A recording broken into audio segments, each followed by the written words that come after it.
Hi, I'm Caroline, and I'm going to be talking about Corbin's study on alcohol abuse and dependency.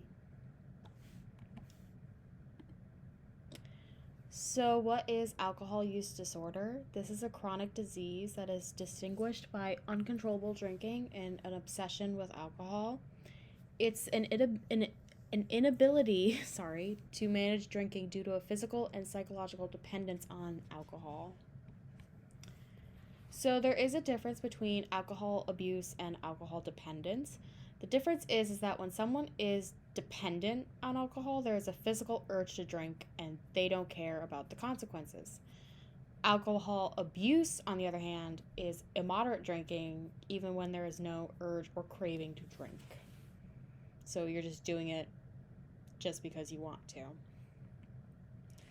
So, some symptoms of alcohol use disorder, there are many.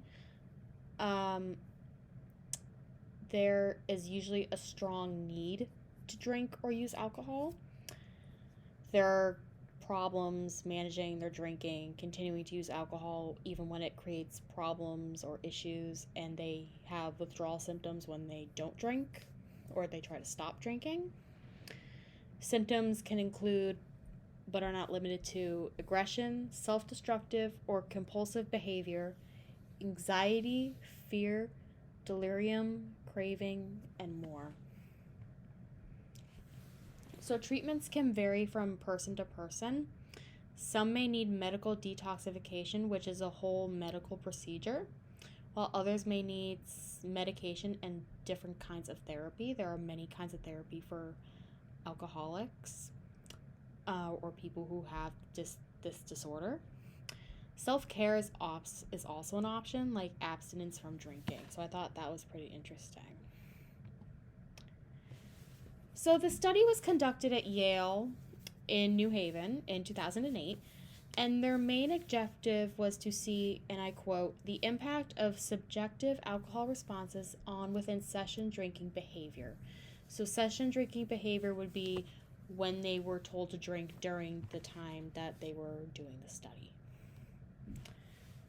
So again, this is another quote. Their hypothesis was individual differences in both stimulant and sedative responses affect the rewarding value of drinking, which in turn impacts future drinking behavior. So there were roughly equal numbers of male and female participants between the ages of 21 and 30.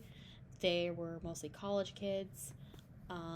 They were paid $50 for their involvement, and they were recruited through a college newspaper in the Southwest, I believe.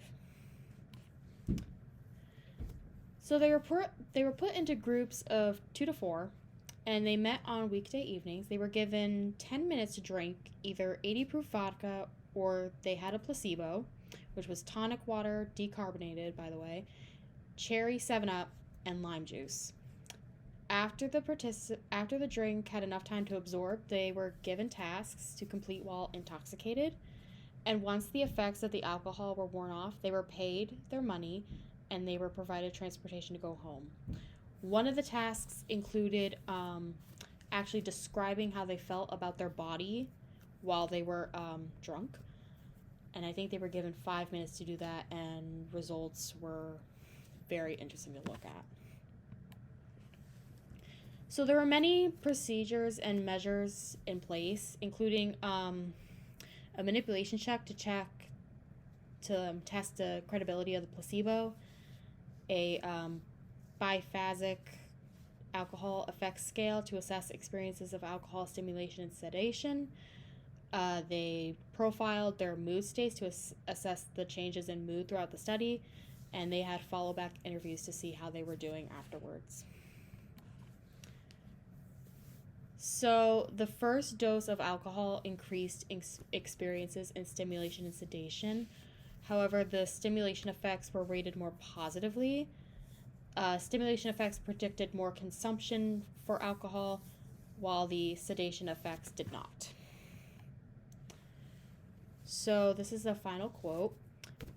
In moderate to heavy drinking college students, stimulant alcohol effects are more reinforcing and predict within session drinking behavior. Increased attention should be given to stimulant alcohol effects as a risk factor for excessive consumption. I found this study to be very interesting, actually, especially since it was conducted on people who I thought were in a similar demographic as me. We're both in college or fresh out of college, around the same age, same demographic, so I thought that was pretty interesting. I think it's important to understand the effects of alcohol that has on like young brains, especially like when they're not fully developed.